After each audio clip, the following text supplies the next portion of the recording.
حضرت نوح علیہ السلام کی قوم کو حضرت نوح علیہ السلام نے 1500 سال سمجھایا ہے.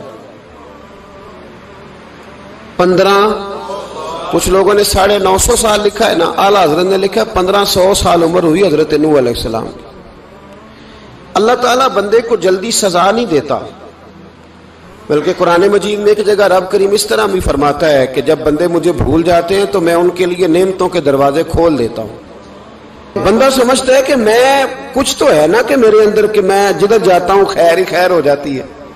وہ سمجھتا ہے کہ میری عقل ہے، حالانکہ اللہ اسے ڈھیل دیتا ہے. اللہ اسے ڈھیل دیتا ہے. گناہوں کی سزا کے 3 طریقے ہیں. ایک ہے متنبع کرنا، تنبیہ کرتا ہے اللہ، بندہ متنبع ہو جاتا ہے، یہ اللہ کا بہت بڑا احسان ہوتا ہے. ایک ہوتا ہے مہلت دینا، اور ایک تیسرا ہوتا ہے اللہ خفیہ تدبیر کرتا ہے. تھوڑا سا سمجھیے گا، انسان پر کوئی آزمائش آئی، فوراً اس کی چھٹی اس نے کہا کہ وہ فلاں جگہ غلطی کی تھی تب ایسا ہوا ہے. ہوتا ہے نا کئی دفعہ آواز آتی ہے نا اندر سے، چلیں بول دیں کچھ نہیں ہوتا آپ کو. اللہ جانتا ہے یہاں کوئی کچھ نہیں کہے گا آپ کو، اور ہماری تو ویڈیو بھی نہیں گھومتی، یعنی خبر بھی نہیں ہو کہ کس نے ہاں کر دی کس نے نہ کر دی. آپ بغیر ٹینشن کے بات چیت کریں، آج کچھ نہیں ہوتا انشاءاللہ تعالی. آتی ہے اندر سے آواز. میں آپ سے اس لیے ان چیزوں کی تصدیق کراتا ہوں کہ باقیوں کو بھی آتی ہے کہ نہیں، اس لیے تصدیق. کبھی کوئی کسی جگہ انسان پریشان ہوتا ہے تو محسوس کرتا ہے کہ وہاں مجھ سے ہوتا ہے نا جی، جس کو یہ نصیب ہو جائے بڑا خوش نصیب آدمی ہے. حضرت مولا علی فرماتے ہیں اگر تجھے دنیا میں سزا مل گئی تو بچ گیا ہے، سمجھ پھر اللہ کرم کرے گا، آخرت میں سزا نہیں دے گا. اور یہ یاد رکھ لے، وما اصابکم من مصیبت فبما کسبت ایدیکم ویعفو عن کثیر. اللہ فرماتا ہے دنیا میں تجھے جو بھی تکلیف پہنچتی ہے وہ تیرے ہاتھوں کے کرتوتوں کی وجہ سے پہنچتی. ویعفو عن کثیر، فرمایا کثیر گناہ تو میں ویسے ہی معاف کر دیتا ہوں. یہ جو تیری زندگی میں دکھ ہے نا، یہ بھی میری قلیل سزائیں ہیں. یہ کثیر پر سزا، یہ قلیل ہے. قلیل یہ جو تمہاری زندگی میں تکلیفیں، انسان کو سزا ملتی. حضرت فضیل بن عیاض رحمۃ اللہ تعالی علیہ گھوڑے پہ بیٹھے تھے، گھوڑا شرارت کرنے لگ گیا، اچھلنے لگ گیا، کودنے لگ گیا. تو حضرت فضیل بن عیاض نیچے اترے، ایک کونے میں جا کے نماز کی نیت باندھ لی، 2 رکعت نماز پڑھی، پھر دیر تک استغفار پڑھتے رہے، روتے رہے، دعا کرتے رہے. واپس آئے، خادم عرض کرنے لگے حضور سمجھ نہیں آئی، گھوڑے نے تھوڑی سی شرارت کی، وہ بدکا ہے، آپ نے اس کو چھوڑا ہے اور چھوڑ کر کے آپ نماز میں لگ گئے. تو حضرت فضیل بن عیاض فرمانے لگے جب بندہ اللہ کی نافرمانی کرتا ہے نا تو جو چیزیں اس کی فرما بردار ہوتی ہیں وہ اس کی نافرمانی کرنے لگ جاتی. تو مجھے محسوس ہوا تھا کہ میں نے کہیں اللہ کی نافرمانی کی ہے، اس لیے ایسا ہوا ہے کہ میرے گھوڑے نے میری، تو میں توبہ کرنے لگا ہوں. اور اب دیکھتا ہوں بیٹھ کے بھلا کیا ہوتا ہے. میں نے سچی توبہ، حالانکہ مجھے یاد نہیں کہ میں کہاں بولا، پر کھری اور سچی توبہ کی. دوبارہ گھوڑے پہ بیٹھے تو گھوڑا بالکل صحیح ہو کے ساتھ چلنے لگ گیا. میرے بھائی جب یہ تنبیہ ہے اللہ کی طرف سے، یہ متنبع کیا جاتا ہے کہ تو بعد آ جا. بہت ساری جگہوں پہ انسان کو وقتی طور پر اگر سزا مل جائے، نبی پاک علیہ السلام کی خدمت میں ایک صحابی آئے، بات مضبوط کر دوں، واقعہ سنایا ہے نا تو کچھ لوگ سمجھتے ہیں کہ یہ واقعہ ہے، تو میں ایک حدیث پاک امام بہقی کی لکھی ہوئی عرض کرتا ہوں. نبی پاک علیہ السلام کے ایک صحابی آئے اور ان کا سر پھٹا ہوا تھا، خون بہ رہا تھا. سرکار نے فرمایا کیا ہوا؟ عرض کی حضور ایک عورت جا رہی تھی، میری نظر پڑی، ابھی نظر پڑی ہے کہ میرے آگے ستون آ گیا تو میرے سر پہ لگ گیا. نبی پاک صلی اللہ علیہ وسلم نے فرمایا تیرے لیے خوشخبری ہے، اگر دنیا میں تیری غلطی کی تجھے سزا ملی ہے تو پھر رب تجھے قیامت میں سزا نہیں دے گا.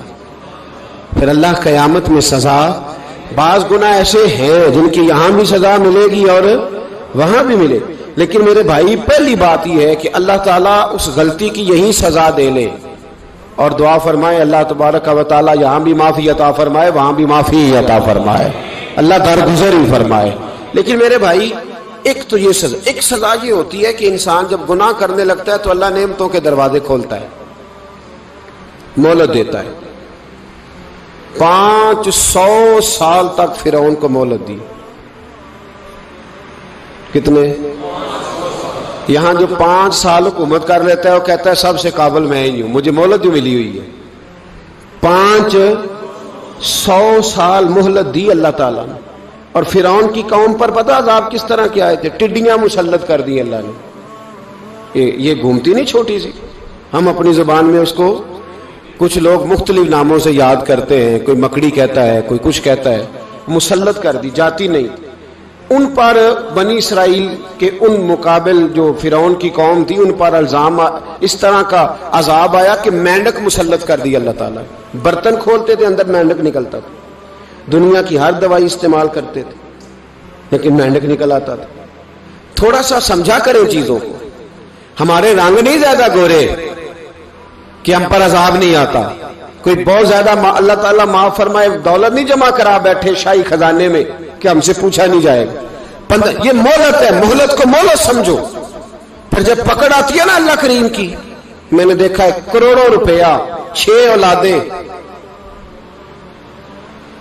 ایک شخص کے بچے باہر سے آ رہے تھے، وہ بندہ بیمار تھا، مجھے کہنے لگا حضرت جی دعا کریں میں ان کے آنے سے پہلے مر جاؤں ورنہ آ کے مجھے مار دیں گے، دعا کریں۔ اتنی بے سکونی، کروڑوں روپیہ پڑا ہے تو یہ عذاب نہیں؟ کوئی ضروری ہے کہ پتھر ہی برسیں گے تو سمجھ آئے گی؟ یہ جو سگا بیٹا بوڑھے باپ کے قریب سے گزر جاتا ہے، سلام نہیں لیتا تو اس کو عذاب نہیں سمجھتے؟ یہ جو امت کی بیٹیاں، امت کی بچیاں، ہماری بچیاں ایک سال کے اندر 75,000 ہزار بچی ایک ڈویژن سے بھاگ کے شادی کر رہی ہے اور ایک صوبے سے، تو اس کو آپ اللہ کا عذاب نہیں سمجھتے؟ یہ معمولی بات ہے؟ نہیں ہمارے رنگ ہو رہے ہیں، ہم بڑے سمارٹ ہیں۔ 1500 سال مہلت دی نوح علیہ السلام کی قوم کو۔ کتنے سال؟ بول کے بتائیے، بول کے دوبارہ بولیے۔ 1500 سال۔ کوئی آدمی اپنی سمارٹنس پہ خوش نہ ہو جائے کہ 20 سال ہو گئے میں تو نافرمانی بھی کر رہا ہوں، روٹی بھی پک رہی ہے، میں تو حرام بھی کھا رہا ہوں، پھر بھی سب ٹھیک ہے۔ 1500 سال مہلت دی۔ پھر حضرت نوح کہنے لگے اللہ میں نے تو بڑا سمجھایا، نہیں باز آتے۔ تو رب کریم نے فرمایا کشتی بناؤ۔ اللہ کے پیغمبر کشتی بنانے لگے تو قوم مذاق اڑانے لگ گئی۔ اب کیا کرنے لگے ہو؟ اب کشتی بنانے لگے ہو، خیر تو ہے، قوم مذاق اڑا رہی ہے حضرت نوح علیہ السلام کا۔ آپ نے کشتی بنائی، پانی کہاں سے نکلا؟ نہ بارشیں ہوئی نہ سیلاب آئے، ایک تندور تھا اس کے اندر سے پانی نکلنا شروع ہو گیا۔ کبھی تندور سے بھی پانی نکلا ہے، پر جب نکالنے والا چاہتا ہے تو وہاں سے بھی ایک تندور سے پانی نکلا۔ اتنا نکلا، اتنا نکلا، اتنا نکلا کہ قوم ساری ڈوب گئی۔ قرآن مجید کے صفحات شہادت دیں گے کہ حضرت نوح کی قوم کا بچہ بہ گیا، بچے صرف وہ تھے جو حضرت نوح کے ساتھ ہو گئے، تباہ ہو گئی۔ اللہ بے نیاز ہے، بے نیاز۔ 1500 سال مہلت ملے اور تو پھر بھی کہے رب بڑا کریم ہے، معاف کر دے گا۔ 1500 سال تجھے گنجائش دے اور تو کہے کوئی نہیں، بات معافی ملنی چاہیے ابھی بھی۔ میرے بھائی، حضرت صالح علیہ السلام کی قوم، حضرت صالح نے تبلیغ شروع کی تو کہنے لگے پہلے معجزہ دکھاؤ۔ جی آج تو نہیں لوگ معجزے مانگتے ہیں، آج بھی لوگ کرامتے اور معجزے، اللہ معاف کرے، جو چیزیں معجزہ تو ہو نہیں نہ سکتا، لیکن آج بھی لوگ، آپ یقین کریں، کہتے ہیں یہ بڑی نمازیں پڑھتا ہے تو پھر بخشا کیوں نہیں گیا، پھر کیوں نہیں منو سلوا کیوں نہیں اترا اس پر، پھر میں بھی اسی طرح ہی ہوں، کیا اس کے اندر خوبی آ گئی؟ مولوی بھی ویسے ہی ہے، صوفی بھی ویسے ہی ہے، لوگ مانگ نہیں رہے، لوگ دلیلیں مانگ نہیں رہے، ابھی بھی لوگ بحث نہیں کرتے، کیا فرق آ گیا جی؟ ویسے ہی ہیں سارے۔ اللہ تعالیٰ سے ڈرنا چاہیے، ہمیں سامنے والے کی طرف دیکھ کر صحیح ہونے کا حکم نہیں ہے، ہمیں اپنی اصلاح کا حکم ہے، اپنی طرف دیکھ کے اپنے آپ کو ٹھیک کرنے کا۔ الزام لگا کے گزر جانا اس کا کوئی مطلب، سنو اور یاد رکھو۔ حضرت صالح علیہ السلام سے کہنے لگے پہلے معجزہ دکھائیں، تو حضرت صالح علیہ السلام نے فرمایا اونٹ کہاں سے پیدا ہوتے ہیں؟ کہا اونٹنی کے بطن سے۔ فرمایا آؤ میں تمہیں پہاڑ کے اندر سے اونٹنی پیدا کر کے دکھاتا ہوں۔ کہاں سے؟ پہاڑ کے اندر سے حضرت نوح ساتھ لے کے گئے تو پہاڑ کے اندر سے اونٹنی نکلی اور اونٹنی بھی گابن تھی، اس کے پیٹ میں بچہ، اور اونٹنی اتنا دودھ دیتی تھی کہ ساری بستی دودھ پی جاتی تھی، پھر بھی دودھ بچ جایا کرتا تھا۔ لیکن حضرت نوح علیہ السلام نے فرمایا اب تم نے دیکھ تو لیا یہ اسے، یہ جتنا دودھ دے گی روٹی بھی اتنی کھائے گی، ایک دن تم سارے پانی پیو گے، ایک دن یہ سارا پانی پیا کرے گی، ایک دن تم سارے باقی جانوروں کو گھاس کھلاؤ گے، ایک دن یہ اونٹنی، اور اونٹنی کا نام کیا؟ ناقۃ اللہ، اللہ کی اونٹنی۔ کس کی اونٹنی؟ نام کیا ہے؟ اللہ کی، یہ اللہ کی اونٹنی ہے۔ تو حضرت نوح علیہ السلام کی اونٹنی فرمایا اس کی بے ادبی نہ کرنا۔ باز نہیں آئے لوگ، باز نہیں آئے، کہنے لگا جی دودھ دینا تو ٹھیک ہے، پر یہ جو سارا پانی پی جاتی ہے نا یہ صحیح نہیں، یہ جو ساری گھاس کھا جاتی ہے یہ نہیں ٹھیک، دودھ دینا تو ٹھیک ہے پر یہ نہیں صحیح۔ آپ نے فرمایا اسے کچھ نہ کہنا، اللہ کی اونٹنی ہے۔ میں کہا کرتا ہوں ان لوگوں نے ناقۃ اللہ کی بے ادبی کی، حضرت نوح علیہ السلام کی اونٹنی کی ٹانگیں کاٹ دی، صالح علیہ السلام کی۔ اور دیکھو اللہ بڑا بے نیاز ہے، اگر پیدا کرنا جانتا ہے تو حفاظت کرنی نہیں جانتا، لیکن رب کریم نے فرمایا نہ کرنا۔ انہوں نے ان کے پیر کاٹ دیے، کانوں پہ چھریاں لگائیں۔ اونٹنی جب مر گئی، اونٹنی اللہ تبارک و تعالیٰ کی وہ اونٹنی جب مر گئی تو حضرت صالح علیہ السلام کی قوم پر رب کریم نے زلزلہ بھیجا، اذا زلزلت الارض زلزالہا، جب زلزلے آئیں گے اور جب ان کا زلزلہ آنا زلزلہ آتا ہے نا کیا کرتی ہے قوم؟ لا الہ الا اللہ، لا الہ الا اللہ، کلمے جاری ہو جاتے۔ بلکہ ایک دفعہ ایسا بھی ہوا کہ مسجدوں میں اعلان ہونے لگے زلزلہ آ رہا ہے، جو فجر کے لیے نہیں اٹھے زلزلے کے لیے وہ بھی اٹھ گئے، جن کا دعویٰ ہے نا میری سویرے آنکھ نہیں کھلتی، ان کی لگی نہیں کتنے گھنٹے، بعد میں بھی نہیں لگی، ٹی وی پہ اعلان ہوتے رہے کوئی نہیں آ رہا سو جاؤ چپ کر کے، لیکن آنکھ لگی۔ موت سے تو ڈرتا ہے، اللہ سے ڈرتا ہی نہیں، موت کا خوف ہے رب کا نہیں۔ زلزلہ آیا ساری قوم تباہ ہو گئی۔ بتاؤ اگر ناقۃ اللہ کی گستاخی ہو تو اللہ ناراض ہو جاتا ہے، اور اگر اولیاء اللہ کی ہو، اگر اولیاء اللہ کی ہو تو رب ناراض نہیں ہوتا؟ شرم نہیں آتی لوگوں کو داتا صاحب کی بے ادبی کرتے؟ شرم نہیں آتی لوگوں کو غوث اعظم کی گستاخی کرتے؟ حیا نہیں آتی جنہوں نے دین پھیلایا ان کی بے ادبی؟ میں درد سے کہتا ہوں، رو کے کہتا ہوں، اور اگر کلیجہ پھٹ سکے تو میں دکھاؤں زخم کتنے۔ ایک حج کے موقع پر ایک بابا جی، اس سال 4,80,000 روپے کا پرائیویٹ حج تھا، اور بابا جی کی کیفیت کمزور تھی، بیچارے بیمار تھے، اس کے باوجود وہ گئے۔ بوڑھے آدمی، جا کے بیٹھیے، بزرگ، اور کتنی مشکل ہے وہاں منا، مزدلفہ، عرفات، طواف زیارت، کتنا مشکل کام ہے طواف زیارت کرنا، طواف وداع کرنا۔ کس کٹھن سے حج کیا، بڑھاپے میں پیسے بھی لگائے، اور جب وہ روضہ رسول پہ گئے صلی اللہ، اور انہوں نے جا کے نبی پاک صلی اللہ علیہ وسلم کے روزے کی طرف منہ کر کے درود شریف پڑھا تو ایک ملا نے اٹھ کے کہہ دیا تو مشرک ہے۔ تو میری روح کانپی، میں نے کہا تجھے شرم نہیں آئی، حیا نہیں آئی؟ اس کی عمر دیکھ، کس بڑھاپے میں کہاں سے چلا، کہاں آیا۔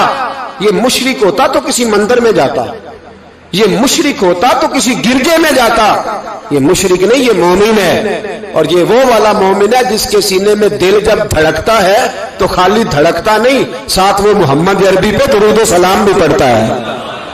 شرم نہیں آتی لوگوں کو؟ اتنی بڑی گستاخی کرتے، جو روزہ رسول پہ آیا مشرک ہے۔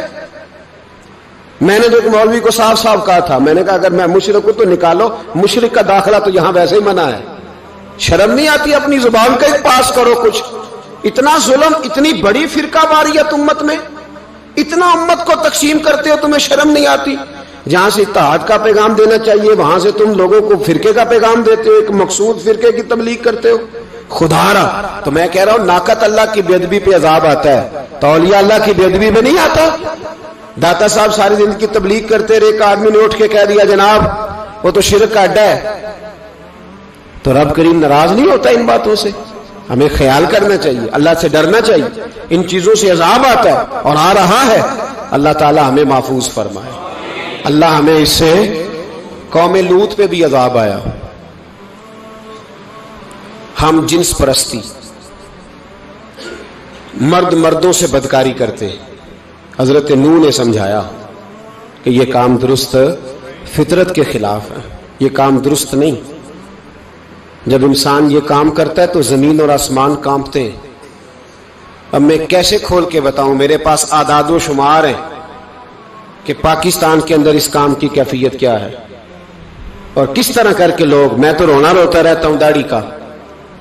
لوگ کئی دفعہ کہتے ہیں حضرت صاحب پہلے بھی آئے تھے تو داڑھی کی بات، پھر بھی آئے تو داڑھی کی بات. تو میں رونا روتا ہوں، اس لیے روتا ہوں کہ جو کلین شیو نوجوان ہوتا ہے وہ امرد کے حکم میں ہے، اس پر وہی حکم لگتا ہے جو عورت پہ لگتا ہے. اس کے ساتھ مرد کا اٹھنا بیٹھنا اسی طرح ناجائز ہے جس طرح عورت کے ساتھ.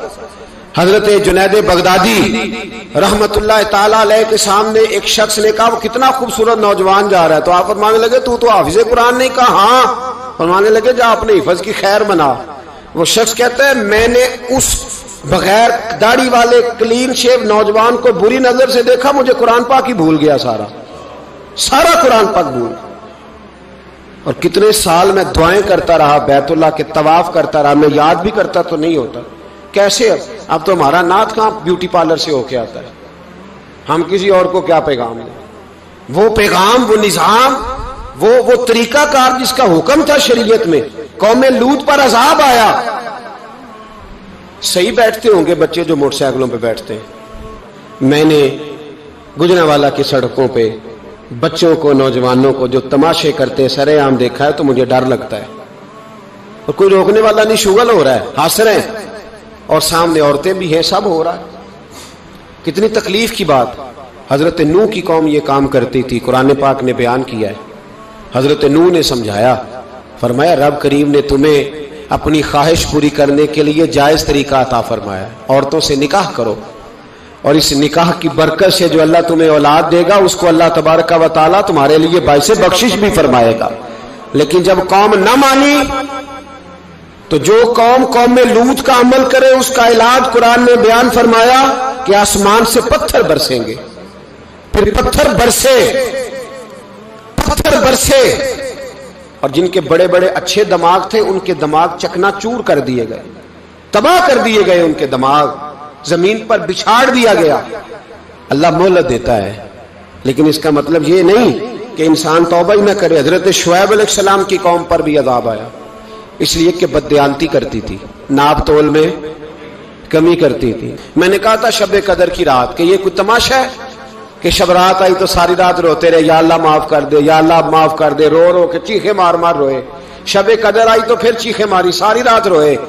تو جس بندے کا پروگرام ہی نہیں سویرے بدلنے کا، دکان پہ بیٹھ کے پھر وہی ناپ تول میں کمی، پھر وہ اللہ تعالیٰ معاف کرے. میں ایک مضمون پڑھ رہا تھا تو وہ فوڈ کے اسپیشل لوگ تمہیں لکھا تھا مہربانی کرو ملاوٹ ہی اچھی چیز کی کر لو، مرچ میں کیری تو نہ ملاؤ اینٹوں کی، وہ تو بیمار کرتی ہے، وہ تو خون کی آنتوں کو روک دیتی ہے. وہ کہنے لگا، اور وہ کہتا ہے میں تمہیں بتاتا ہوں کون کون سی چیز ملائی جا سکتی ہے، وہ ملا لو. خدا را اس قوم پہ رحم کرو، مہربانی. ایک دوست ہے ہمارے، میں وزیر آباد میں ان کے گھر بیٹھا تھا تو ایک میڈیکل، میرا کسی شخص پہ اعتراض کرنے کا میں مجموعی بات کرتا ہوں. میں ایسے ڈاکٹروں کو جانتا ہوں جو اللہ تعالیٰ فضل کرے سچ مچ کے نیک ہیں، اچھے لوگ.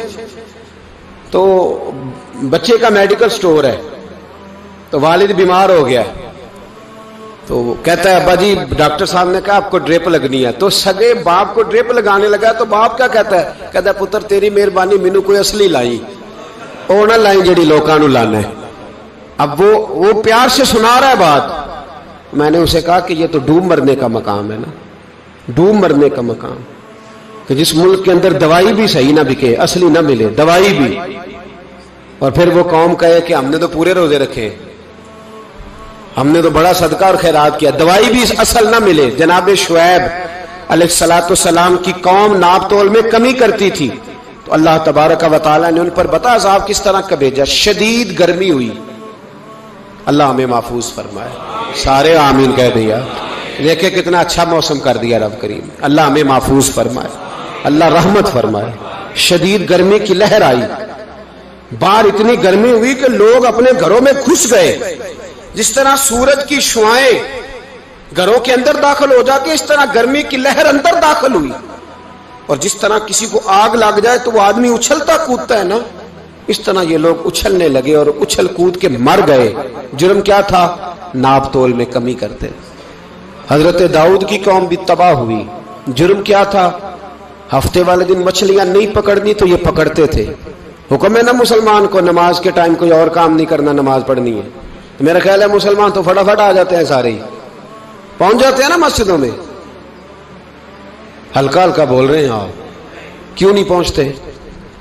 اگر حضرت سیدنا، اور پتہ انہیں سزا کیا ملی؟ اللہ نے فرمایا اس ٹائم عبادت کرنی ہے، کام نہیں کرنا، وقت نہیں ہے کام کا۔ انہوں نے مچھلیاں پکڑی، 12,000 لوگ تھے۔ پتہ ہے مالک نے سزا کیا دی؟ بندر بنا دیا اللہ کریم۔ قرآن مجید کا پہلا سپارہ پڑھے، فَجَعَلْنَاهَا نَكَالًا لِمَا بَيْنَ يَدَيْهَا وَمَا خَلْفَهَا۔ اللہ فرماتے ہیں پچھلوں کے لیے بھی عبرت بنا دیا، بعد والوں کے لیے بھی عبرت، نشان عبرت بنا دیا۔ بندر بن گئے، اور جو ان کے دوست جو بچ گئے تھے ان کے پیر چومتے تھے، روتے تھے۔ 3 دن بندر بن کے زندہ رہے، پھر اللہ نے سب کو اجتماعی موت